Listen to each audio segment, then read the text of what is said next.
好多朋友都會攞中澳春城同埋佳景康城會進行對比，我覺得係完全有必要㗎嚇。畢竟佳景康城佢同埋中澳春城兩者之間位置方面咧係接近嘅，但價錢咧係相差3000幾蚊一個方嘅喎。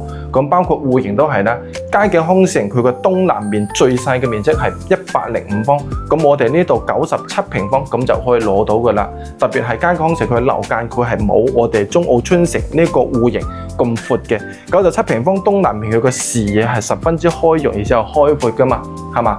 咁我哋呢個室內都一樣嘅，97平方佢呢個空間，我覺得係完全夠用㗎啦。其實對於剛需嘅朋友嚟計，我覺得係完全冇問題嚇。3米半嘅呢個開間嗱，通過鏡頭大致嚟去感受一下餐廳呢個部位嗱，咁一家4口之家，你話有夠唔夠用啊？夠晒啦。咁就係廚房呢個位置，佢本身呢度咧有幅實床嘅，佢就係剝咗做咗開放式，做咗倒台。我覺得後期有必要咁去做，咁你整個大廳就更加之協調啦。我哋呢個位置後期咧就冇必要去裝屏風下，如果裝咗屏風，你套房咧就會更加之窄。係啦，就唔實用，就冇咁好睇。咁我哋後期建議就裝翻個呢個就係餐邊櫃。咁呢個位置咧，咁就好睇好多啦。我哋呢一個咧係主人房下，其實好多人依家買房咧，佢除咗解決居住需求，佢個要求亦都會更加之高嘅。特別對呢個衣櫃方面，我哋呢個戶型97平方，佢係預留咗一個空間俾你做一個大嘅衣櫃，咁你更多嘅衫褲都可以放得落噶啦。係啦，就呢個位置。我入嚟嘅話就係一個衛生間。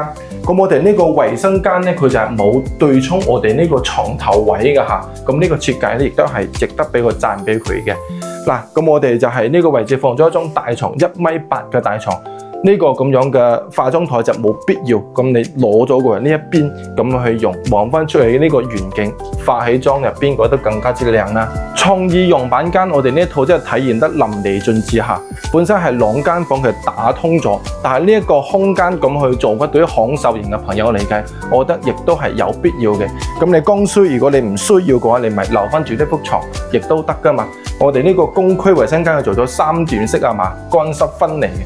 咁我就係同大家去總結一下我哋呢一套房啦，97平方剛需嘅3房，東南面亦都係單邊位嘅。需要了解更多價錢，可以就係點個關注，發資料俾你。